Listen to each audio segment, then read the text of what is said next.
John Huxford's Hiatus by Sir Arthur Conan Doyle, narrated by Sam Kusi. Strange it is and wonderful to mark how upon this planet of ours, the smallest and most insignificant of events set a train of consequences in motion, which act and react until their final results are portentous and incalculable. Set a force rolling, however small, and who can say where it shall end, or what it may lead to? Trifles develop into tragedies, and the bagatelle of one day ripens into the catastrophe of the next. An oyster throws out a secretion to surround a grain of sand, and so a pearl comes into being. A pearl diver fishes it up, a merchant buys it, and sells it to a jeweller, who disposes of it to a customer. The customer is robbed of it by two scoundrels who quarrel over the booty. One slays the other and perishes himself upon the scaffold. Here is a direct chain of events with a sick mollusk for its first link, and a gallows for its last one. Had that grain of sand not chanced to wash in between the shells of the bivalve, two living, breathing beings with all their potentialities for good and for evil would not have been blotted out from among their fellows. Who shall undertake to judge what is really small and what is great? Thus, when in the year 1821, Don Diego Salvador bethought him that if it paid the heretics in England to import the bark of his cork oats, it would pay him also to found a factory by which the corks might be cut and sent out ready-made. Surely at first sight no very vital human interests would appear to be affected. Yet there were poor folk who would suffer, and suffer acutely, women who would weep, and men who would become sallow and hungry-looking, and dangerous in places of which the Don had never heard, and all on account of that one idea which had flashed across him as he strutted cigaretiferous beneath the grateful shadow of his limes. So crowded is this old globe of ours, and so interlaced our interests, that one cannot think a new thought without some poor devil being the better or the worse for it. Don Diego Salvador was a capitalist, and the abstract thought soon took the concrete form of a great square plastered building, wherein a couple of hundred of his swarthy countrymen worked with deft, nimble fingers at a rate of pay which no English artisan could have accepted. Within a few months, the result of this new competition was an abrupt fall of prices in the trade, which was serious for the largest firms and disastrous for the smaller ones. A few old established houses held on as they were, others reduced their establishments and cut down their expenses, while one or two put up their shutters and confessed themselves beaten. In this last unfortunate category was the ancient and respected firm of Fairbairn Brothers of Brisport. Several causes had led them up to this disaster, though Don Diego's debut as a cork cutter had brought matters to a head. When a couple of generations back the original Fairbairn had founded the business, Brisport was a little fishing town with no outlet or occupation for her superfluous population. Men were glad to have safe and continuous work upon any terms. All this was altered now, for the town was expanding into the centre of a large district in the west, and the demand for labour and its remuneration had proportionately increased. Again, in the old days, when carriage was ruinous and communication slow, the vintners of Exeter and of Barnstaple were glad to buy their corks from their neighbour of Brisport. But now the large London houses sent down their travellers, who competed with each other to gain the local custom until profits were cut down to the vanishing point. For a long time the firm had been in a precarious position, but this further drop in prices settled the matter and compelled Mr. Charles Fairbairn, the acting manager, to close his establishment. It was a murky, foggy Saturday afternoon in November, when the hands were paid for the last time, and the old building was to be finally abandoned. Mr. Fairbairn, an anxious-faced, sorrow-worn man, stood on a raised dais by the cashier while he handed the little pile of hardly earned shillings and coppers to each successive workman as the long procession filed past his table.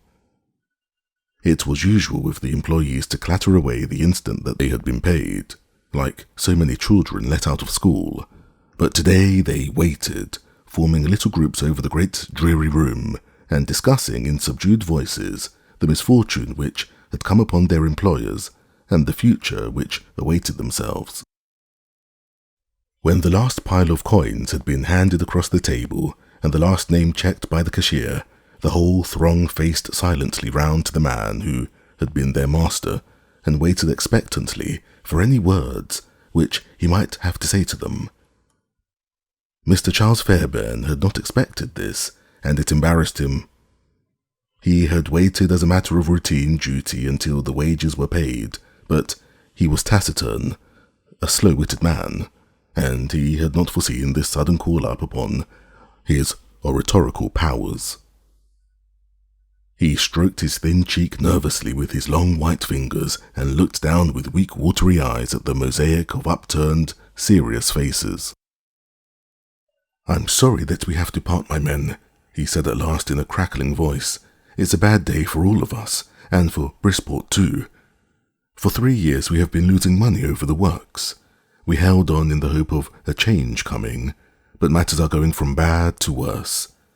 There's nothing for it but to give it up before our balance of our fortune is swallowed up. I hope you may all be able to get work of some sort before very long. Goodbye, and God bless you." "God bless you, sir. God bless you," cried a chorus of rough voices. "3 cheers for Mr. Charles Fairbairn," shouted a bright-eyed, smart young fellow, springing up upon the bench and waving his peaked cap in the air. The crowd responded to the call, but their huzzas wanted the true ring which only a joyous heart can give. Then they began to flock out into the sunlight, looking back as they went at the long deal tables and the cork-strewn floor, above all at the sad-faced, solitary man, whose cheeks were flecked with colour at the rough cordiality of their farewell. "Huxford," said the cashier, touching on the shoulder the young fellow who had led the cheering, "the governor wants to speak to you." The workman turned back and stood swinging his cap awkwardly in front of his ex-employer, while the crowd pushed on until the doorway was clear, and the heavy fog wreaths rolled unchecked into the deserted factory. "Ah, John," said Mr. Fairbairn, coming suddenly out of his reverie and taking up a letter from the table. "You have been in my service since you were a boy, and you have shown that you merited the trust which I have placed in you. From what I have heard, I think I am right in saying that this sudden want of work will affect your plans more than it will many of my other hands." "I was to be married at Shrovetide," the man answered, tracing a pattern upon the table with his horny finger. "I'll have to find work first. And work, my poor fellow, is by no means easy to find. You will see, you have been in this groove all your life and are unfit for anything else. It's true you've been my foreman, but even that won't help you, for the factories all over England are discharging hands, and there's not a vacancy to be had. It's a bad outlook for you and such as you." "What would you advise then, sir?" asked John Huxford. "That's what I was coming to. I have a letter here from Sheridan and Moore of Montreal, asking for a good hand to take charge of a workroom. If you think it will suit you, you can go out by the next boat. The wages are far in excess of anything which I have been able to give you." "Why, sir, this is real kind of you," the young workman said earnestly. "She, my girl Mary, will be as grateful to you as I am. I know what you say is right, and that if I had to look for work I should be likely to spend the little that I have laid by towards housekeeping before I found it. But, sir, with your leave, I'd like to speak to her about it before I made up my mind." Could you leave it open for a few hours?" "The mail goes out tomorrow," Mr. Fairbairn answered. "If you decide to accept, you can write tonight. Here is their letter, which will give you their address." John Huxford took the precious paper with a grateful heart. An hour ago his future had been all black, but now this rift of light had broken in the west, giving promise of better things. He would have liked to have said something expressive of his feelings to his employer, but the English nature is not effusive, and he could not get beyond a few choking, awkward words, which were as awkwardly received by his benefactor. With a scrape and a bow, he turned on his heel and plunged out into the foggy street. So thick was the vapour that the houses over the way were only a vague loom, but the foreman hurried on with springy steps through side streets and winding lanes, past walls where the fishermen's nets were drying, and over cobblestoned alleys redolent of herring, until he reached a modest line of whitewashed cottages fronting the sea. At the door of one of these the young man tapped, and then, without waiting for a response, pressed down the latch and walked in. An old silvery-haired woman and a young girl, hardly out of her teens, were sitting on either side of the fire, and the latter sprang to her feet as he entered. "You've got some good news, John," she cried, putting her hands upon his shoulders and looking into his eyes. "I can tell it from your step. Mr. Fairbairn is going to carry on after all." "No, dear, not so good as that," John Huxford answered, smoothing back her rich brown hair. "But I have an offer of a place in Canada, with good money, and if you think as I do, I shall go out to it, and you can follow with the granny whenever I have made all straight for you at the other side. What say you to that, my lass?" "Why, surely, John, what you think is right must be for the best," said the girl quietly, with trust and confidence in her pale, plain face and loving hazel eyes. "But poor granny, how is she to cross the seas?" "Oh, never mind about me," the old woman broke in cheerfully. "I'll be no drag on you. If you want granny, granny's not too old to travel. And if you don't want her, why, she can look after the cottage and have an English home ready for you whenever you turn back to the old country." "Of course we shall need you, granny," John Huxford said, with a cheery laugh. "Fancy leaving granny behind. That would never do, Mary. But if you both come out, and if we are married all snug and proper at Montreal, we'll look through the whole city until we find a house something like this one, and we'll have creepers on the outside just the same, and when the doors are shut and we sit round the fire on the winter's nights, I'm hanged if we'll be able to tell that we're not at home. Besides, Mary, it's the same speech out there, and the same king and the same flag. It's not like a foreign country." "No, of course not," Mary answered with conviction. She was an orphan with no living relation save her old grandmother, and no thought in life but to make a helpful and worthy wife to the man she loved. Where these two were, she could not fail to find happiness. If John went to Canada, then Canada became home to her, for what had Brisport to offer when he was gone? "I'm to write tonight, then, and accept?" the young man asked. "I knew you would be both of the same mind as myself, but of course I couldn't close with the offer until we had talked it over. I can get started in a week or two, and then in a couple of months I'll have all ready for you on the other side." "It will be a weary, weary time until we hear from you, dear John," said Mary, clasping his hand. "But it's God's will, and we must be patient. Here's pen and ink. You can sit at the table and write the letter, which is to take the three of us across the Atlantic." Strange how Don Diego's thoughts were moulding human lives in the little Devon village. The acceptance was duly dispatched, and John Huxford began immediately to prepare for his departure, for the Montreal firm had intimated that the vacancy was a certainty, and that the chosen man might come out without delay to take over his duties. In a very few days his scanty outfit was completed, and he started off in a coasting vessel for Liverpool, where he was to catch the passenger ship for Quebec. "Remember, John," Mary whispered as he pressed her to his heart upon the Brisport quay, "the cottage is our own, and come what may, we have always that to fall back upon. If things should chance to turn out badly over there, we have always a roof to cover us. There you will find me until you send word to us to come." "And that will be very soon, my lass," he answered cheerfully, with a last embrace. "Goodbye, Granny. Goodbye." The ship was a mile and more from the land before he lost sight of the figures of the straight, slim girl and her old companion, who stood watching and waving to him from the end of the grey stone quay.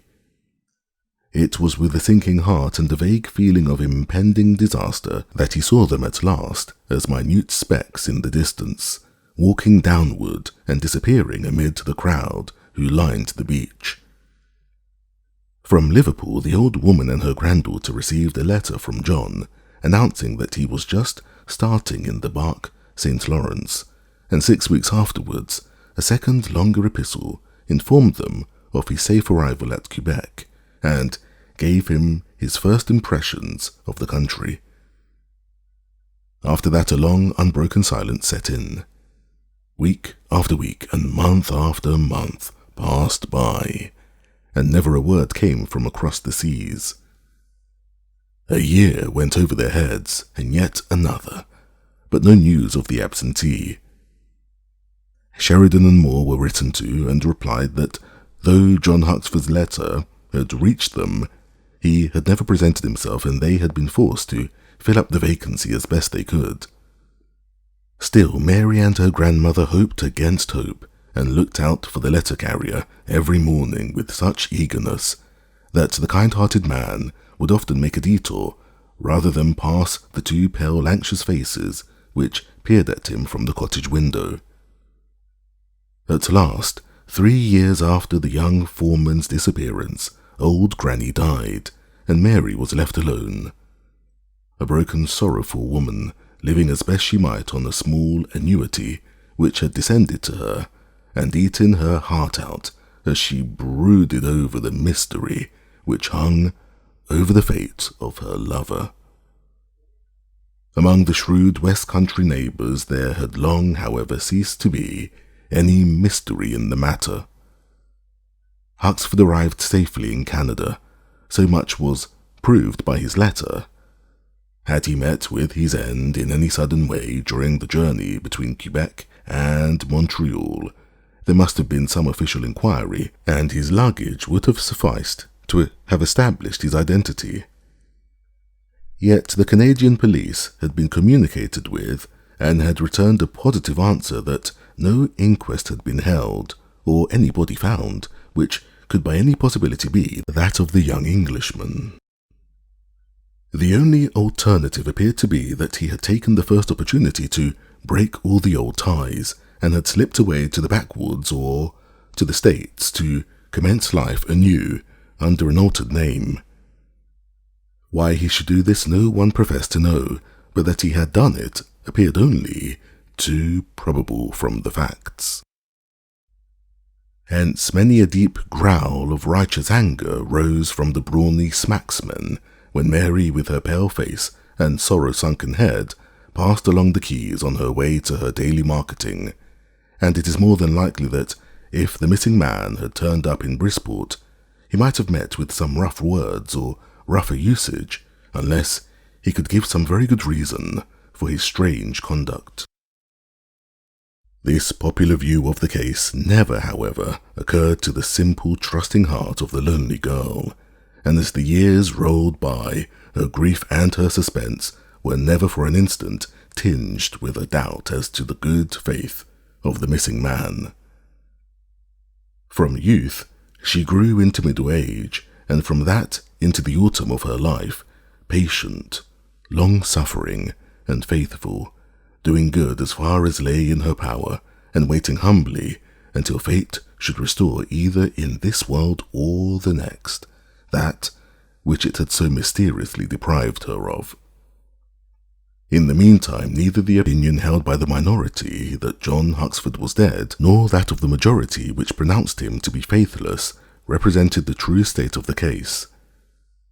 Still alive and of stainless honour, he had yet been singled out by fortune as her victim in one of those strange freaks which are of such rare occurrence and so beyond the general experience that they might be put by as incredible had we not the most trustworthy evidence of their occasional possibility.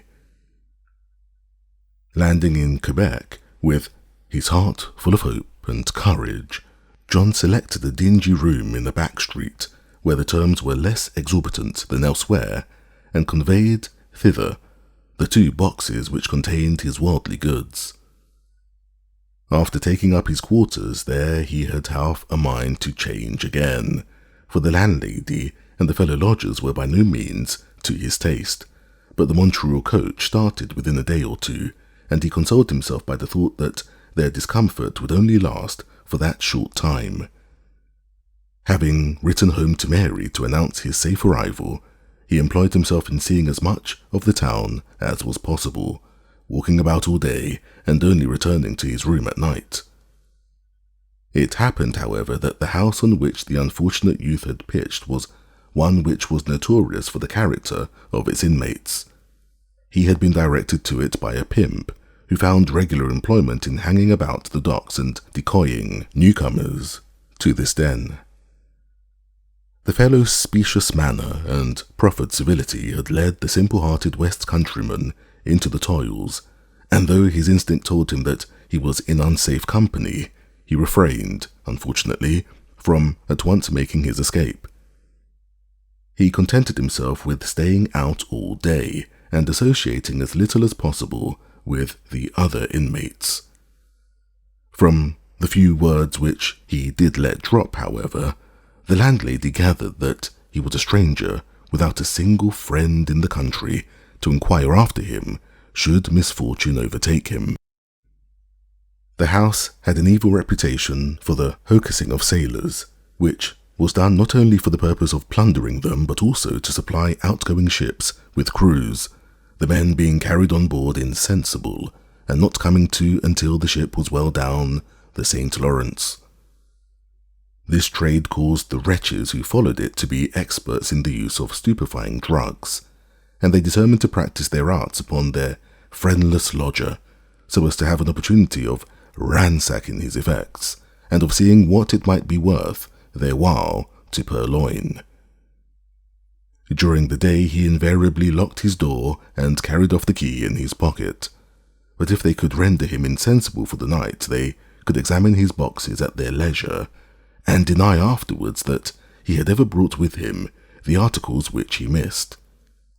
It happened, therefore, upon the eve of Huxford's departure from Quebec, that he found, upon returning to his lodgings, that his landlady and her 2 ill-favoured sons, who assisted her in her trade, were waiting up for him over a bowl of punch, which they cordially invited him to share.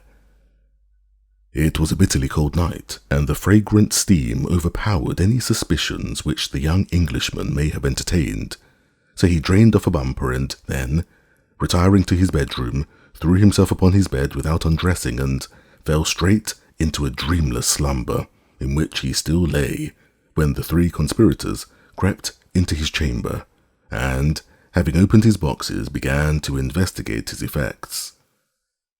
It may have been that the speedy action of the drug caused its effect to be evanescent, or perhaps that the strong constitution of the victim threw it off with unusual rapidity.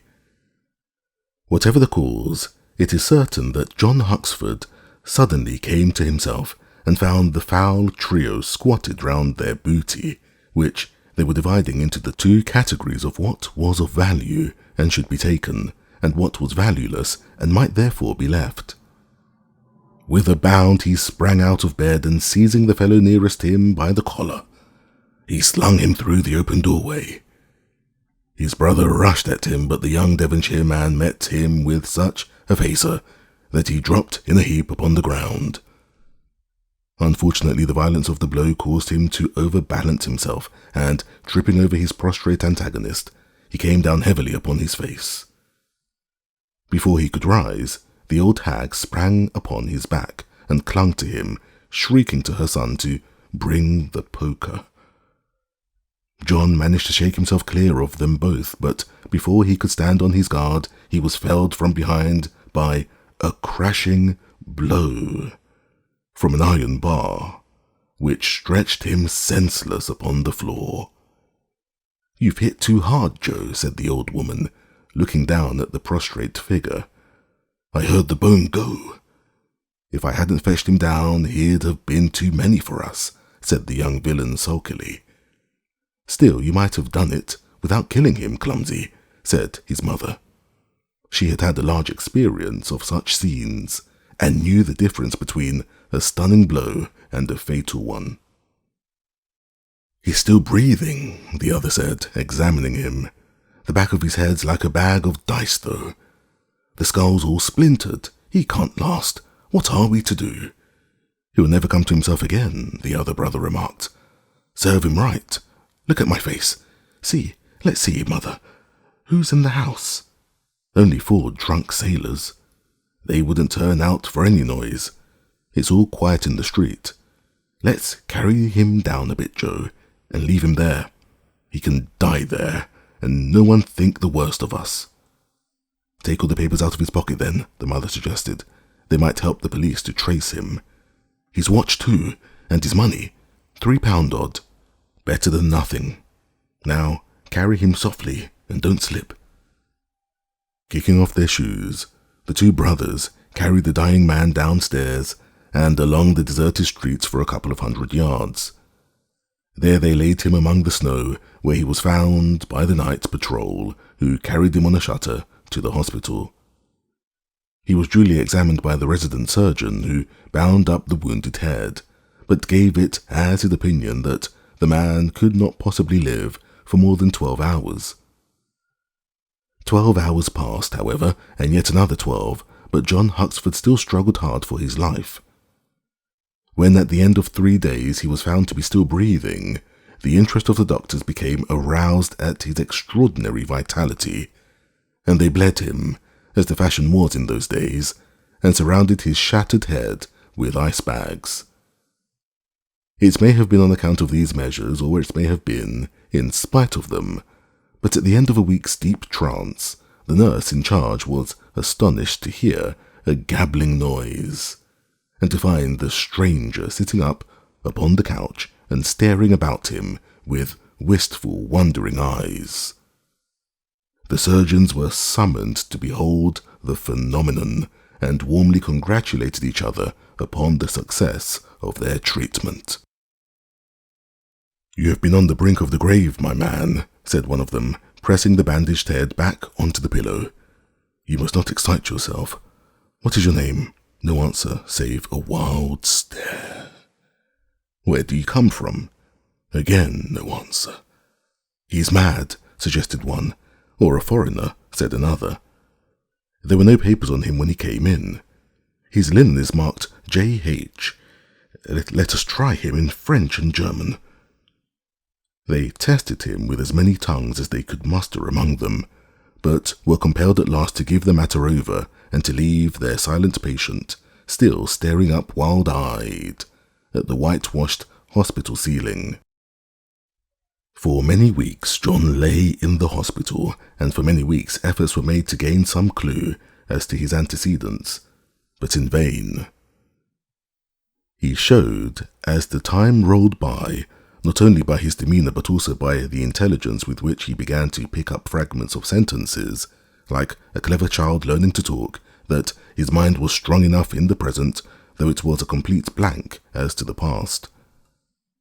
The man's memory of his whole life before the fatal blow was entirely and absolutely erased.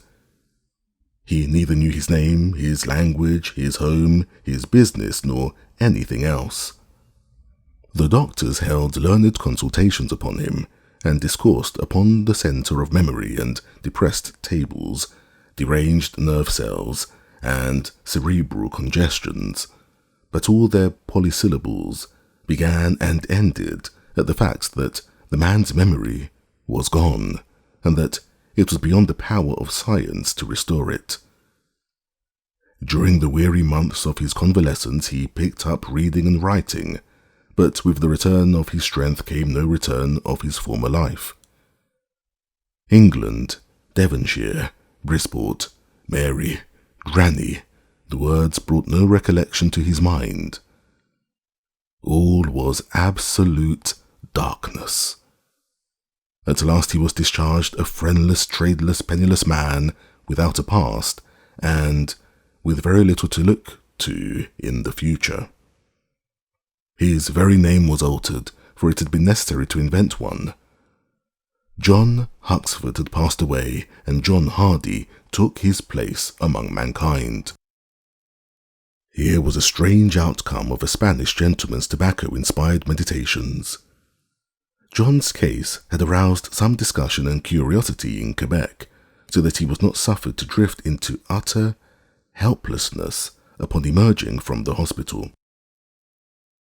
A Scotch manufacturer named McKinley found him a post as porter in his establishment, and for a long time he worked at $7 a week at the loading and unloading of vans. In the course of years, it was noticed, however, that his memory, however defective as to the past, was extremely reliable and accurate when concerned with anything which had occurred since his accident. From the factory he was promoted into the counting house, and the year 1835 found him a junior clerk at a salary of £120 a year. Steadily and surely John Hardy fought his way upward from post to post, with his whole heart and mind devoted to the business. In 1840 he was third clerk, in 1845 he was second, and in 1852 he became manager of the whole vast establishment, and second only to Mr. McKinley himself. There were few who grudged John this rapid advancement, for it was obviously due to neither chance nor favouritism, but entirely to his marvellous powers of application and industry. From early morning until late in the night he laboured hard in the service of his employer, checking, overlooking, superintending, setting an example to all of cheerful devotion to duty. As he rose from one post to another, his salary increased, but it caused no alteration in his mode of living, save that it enabled him to be more open-handed to the poor. He signalised his promotion to the managership by a donation of £1,000 to the hospital in which he had been treated a quarter of a century before. The remainder of his earnings he allowed to accumulate in the business, drawing a small sum quarterly for his sustenance, and still residing in the humble dwelling which he had occupied when he was a warehouse porter. In spite of his success, he was a sad, silent, morose man, solitary in his habits, and possessed always of a vague, undefined yearning, a dull feeling of dissatisfaction and of craving which never abandoned him. Often he would strive with his poor crippled brain to pierce the curtain which divided him from the past, and to solve the enigma of his youthful existence. But though he sat many a time by the fire until his head throbbed with his efforts, John Hardy could never recall the least glimpse of John Huxford's history. On one occasion he had, in the interests of the firm, to journey to Quebec and to visit the very cork factory which had tempted him to leave England. Strolling through the workroom with the foreman, John automatically, and without knowing what he was doing, picked up a square piece of the bark and fashioned it with 2 or 3 deft cuts of his penknife into a smooth, tapering cork. His companion picked it out of his hand and examined it with the eye of an expert. "This is not the first cork which you have cut by many hundreds, Mr. Hardy," he remarked. "Indeed, you are wrong," John answered, smiling. "I never cut one before in my life." "Impossible," cried the foreman. "Here's another bit of cork. Try again." John did his best to repeat the performance, but the brains of the manager interfered with the trained muscles of the cork cutter. The latter had not forgotten their cunning, but they needed to be left to themselves and not directed by a mind which knew nothing of the matter. Instead of the smooth, graceful shape, he could produce nothing but rough-hewn, clumsy cylinders. "It must have been chance," said the foreman, "but I could have sworn that it was the work of an old hand." As the years passed, John's smooth English skin had warped and crinkled until he was as brown and as seamed as a walnut. His hair, too, after many years of iron grey, had finally become as white as the winters of his adopted country. Yet he was a hale and upright old man, and when he had at last retired from the managership of the firm with which he had been so long connected, he bore the weight of his 70 years lightly and bravely. He was in the peculiar position himself of not knowing his own age, as it was impossible for him to do more than guess at how old he was at the time of his accident. The Franco-German War came round, and while the two great rivals were destroying each other, their more peaceful neighbours were quietly ousting them out of their markets and their commerce. Many English ports benefited by this condition of things, but none more than Brisport. It had long ceased to be a village of fishing, but was now a large and prosperous town, with a great breakwater in place of the quay on which Mary had stood, and the frontage of terraces and grand hotels where all the grandees of the West Country came when they were in need of a change. All these extensions had made Brisport the centre of a busy trade, and her ships found their way into every harbour of the world. Hence it was no wonder, especially in that very busy year of 1870, that several Brisport vessels were lying in the river and alongside the waves of Quebec. One day, John Hardy, who found time hang a little on his hands since his retirement from business, strolled along by the water's edge, listening to the clanking of the steam winches and watching the great barrels and cases as they were swung ashore and piled upon the wharf. He had observed the coming in of a great ocean steamer, and having waited until she was safely moored, he was turning away when a few words fell upon his ear uttered by someone on board a little weather-beaten bark close by him. It was only some commonplace order that was bawled out, but the sound fell upon the old man's ears with a strange mixture of disuse and familiarity. He stood by the vessel and heard the seamen at their work, all speaking with the same broad, pleasant, jingling accent. Why did it send such a thrill through his nerves to listen to it? He sat down upon a coil of rope and pressed his hands to his temples, drinking in the long-forgotten dialect and trying to piece together in his mind the 1,000 half-formed nebulous recollections which were surging up in it. Then he rose, and walking along to the stern, he read the name of the ship, the Sunlight, Brisport. Brisport! Again, that flush and tingle through every nerve. Why was that word and the men's speech so familiar to him?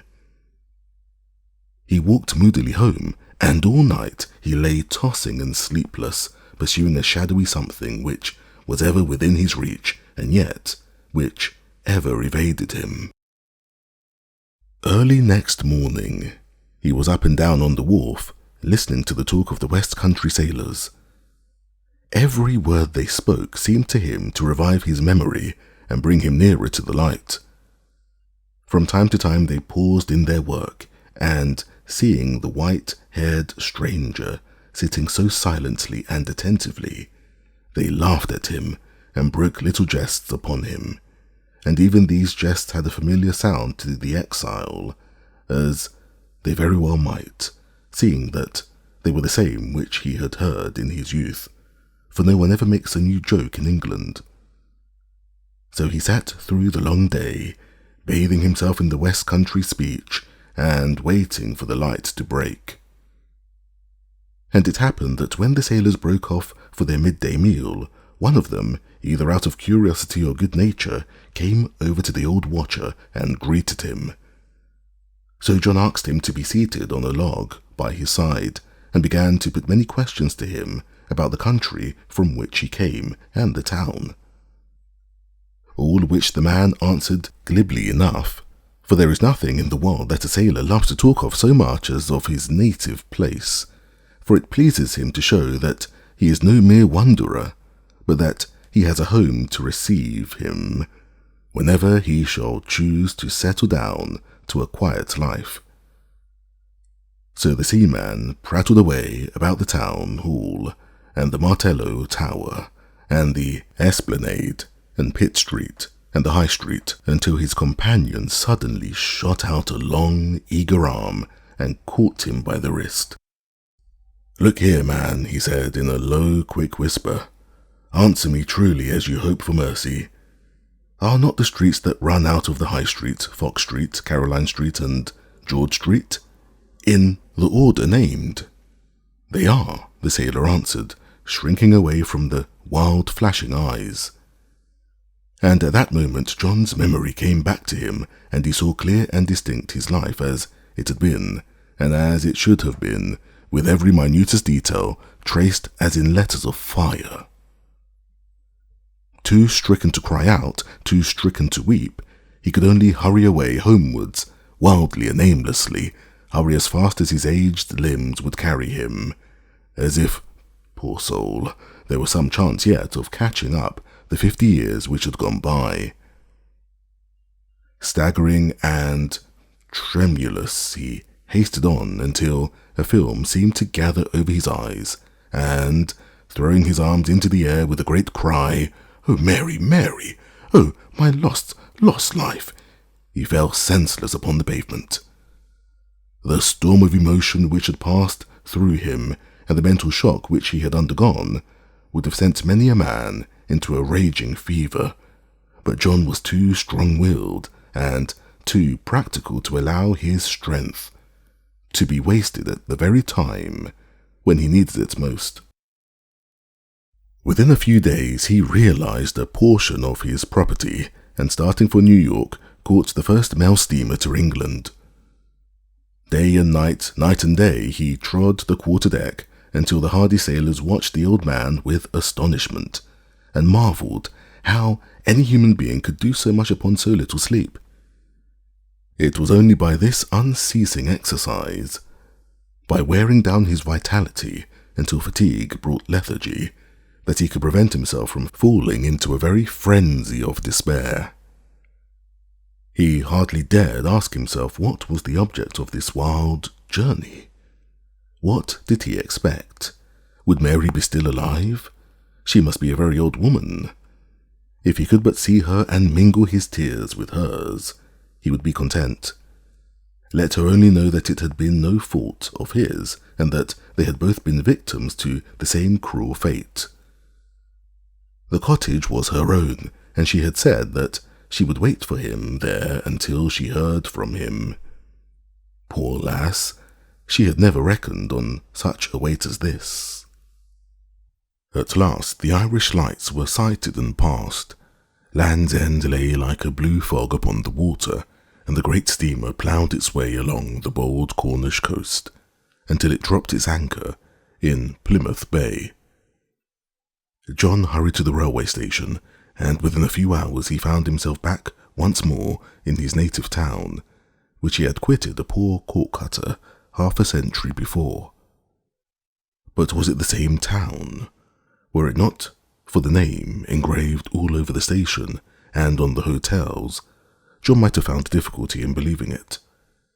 The broad, well-paved streets, with the tram lines laid down the centre, were very different from the narrow, winding lanes which he could remember.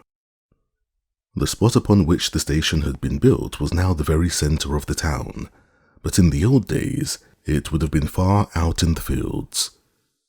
In every direction, lines of luxurious villas branched away in streets and crescents, bearing names which were now new to the exile. Great warehouses and long rows of shops with glittering fronts showed him how enormously Brisport had increased in wealth, as well as in dimensions. It was only when he came upon the old high street that John began to feel at home. It was much altered, but still it was recognizable, and some few of the buildings were just as he had left them. There was the place where Fairbairn's corkworks had been. It was now occupied by a great brand new hotel, and there was the old grey town hall. The wanderer turned down beside it and made his way with eager steps but a sinking heart in the direction of the line of cottages which he used to know so well. It was not difficult for him to find where they had been. The sea at least was as of old, and from it he could tell where the cottages had stood. But alas, where were they now? In their place, an imposing crescent of high stone houses reared their tall front to the beach.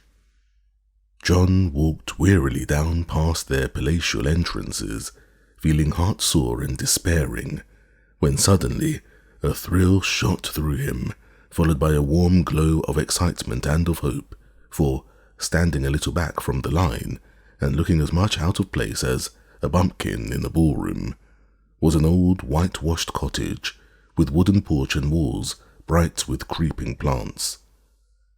He rubbed his eyes and stared again, but there it stood, with its diamond-paned windows and white muslined curtains, the very same down to the smallest details as it had been on the day when he last saw it.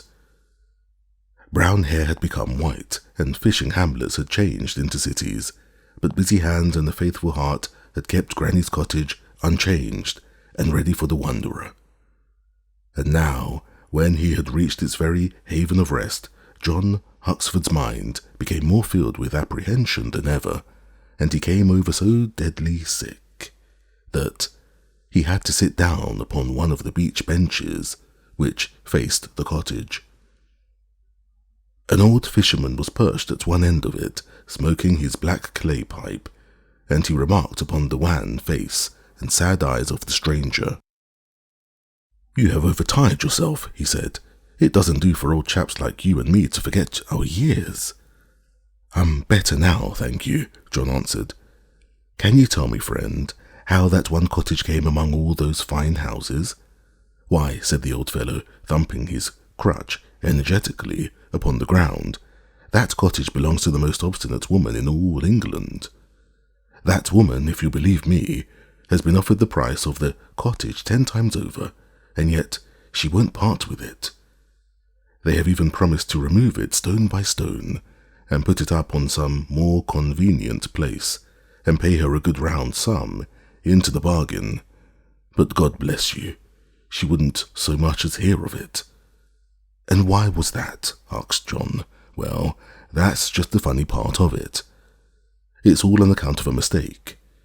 You see, her spark went away when I was a youngster, and she's got it into her head that he may come back some day, and that he won't know where to go unless the cottage is there. Why, if the fellow were alive, he would be as old as you, but I've no doubt he's dead long ago. She's well quit of him, for he must have been a scamp to abandon her as he did." "Oh, he abandoned her, did he?" "Yes, went off to the States, and never so much as sent a word to bid her goodbye. It was a cruel shame, it was, for the girl has been awaiting and pining for him ever since. It's my belief that it's 50 years weeping that blinded her." "She is blind," cried John, half rising to his feet. "Worse than that," said the fisherman. "She's mortal ill, and not expected to live. Why, look you, there's a doctor carriage awaiting at her door." At this evil tidings, old John sprang up and hurried over to the cottage, where he met the physician returning to his brougham. "How is your patient, doctor?" he asked in a trembling voice. "Very bad, said the man of medicine pompously. "If she continues to sink, she will be in great danger, but if, on the other hand, she takes a turn, it is possible that she may recover," with which oracular answer he drove away in a cloud of dust. John Huxford was still hesitating at the doorway, not knowing how to announce himself or how far a shock might be dangerous to the sufferer, when a gentleman in black came bustling up. "Can you tell me, my man, if this is where the sick woman is?" he asked. John nodded, and the clergyman passed in, leaving the door half open. The wanderer waited until he had gone into the inner room, and then slipped into the front parlour, where he had spent so many happy hours. All was the same as ever, down to the smallest ornaments, for Mary had been in the habit, whenever anything was broken, of replacing it with a duplicate, so that there might be no change in the room. He stood irresolute, looking about him, until he heard a woman's voice from the inner chamber, and stealing to the door, he peeped in. The invalid was reclining upon a couch, propped up with pillows, and her face was turned full towards John as he looked round the door. He could have cried out as his eyes rested upon it, for there were Mary's pale, plain, sweet, homely features, as smooth and as unchanged as though she were still the half-child, half-woman whom he had pressed to his heart on the Brisport quay. Her calm, eventless, unselfish life had left none of those rude traces upon her countenance which are the outward emblems of internal conflict and an unquiet soul. Her chaste melancholy had refined and softened her expression, and her loss of sight had been compensated for by that placidity which comes upon the faces of the blind. With her silvery hair peeping out beneath her snow-white cap, and a bright smile upon her sympathetic face, she was the old Mary improved and developed, with something ethereal and angelic superadded. "You will keep a tenant in the cottage," she was saying to the clergyman, who sat with his back turned to the observer. "Choose some poor deserving folk in the parish who will be glad of a home and free. And when he comes, you will tell him that I have waited for him until I have been forced to go on, but that he will find me on the other side, still faithful and true. There's a little money too, only a few pounds, but I should like him to have it when he comes, for he may need it, and then you will tell the folk you put in to be kind to him, for he will be grieved, poor lad, and to tell him that I was cheerful and happy up to the end. Don't let him know that I ever fretted, or he may fret too." Now John listened quietly to all this from behind the door, and more than once he had to put his hand to his throat, but when she had finished, and when he thought of her long, blameless, innocent life, and saw the dear face looking straight at him, and yet unable to see him, it became too much for his manhood, and he burst out into an irrepressible choking sob, which shook his very frame. And then occurred a strange thing. For though he had spoken no word, the old woman stretched out her arms to him, and cried, "Oh, Johnny, Johnny! Oh, dear, dear Johnny, you have come back to me again." And before the parson could at all understand what had happened, those two faithful lovers were in each other's arms, weeping over each other, and patting each other's silvery heads, with their hearts so full of joy, that it almost compensated for all that weary 50 years of waiting. It is hard to say how long they rejoiced together. It seemed a very short time to them, and a very long one to the reverend gentleman, who was thinking at last of stealing away, when Mary recollected his presence and the courtesy which was due to him. "My heart is full of joy, sir," she said. "It is God's will that I should not see my Johnny, but I can call his image up as clear as if I had my eyes.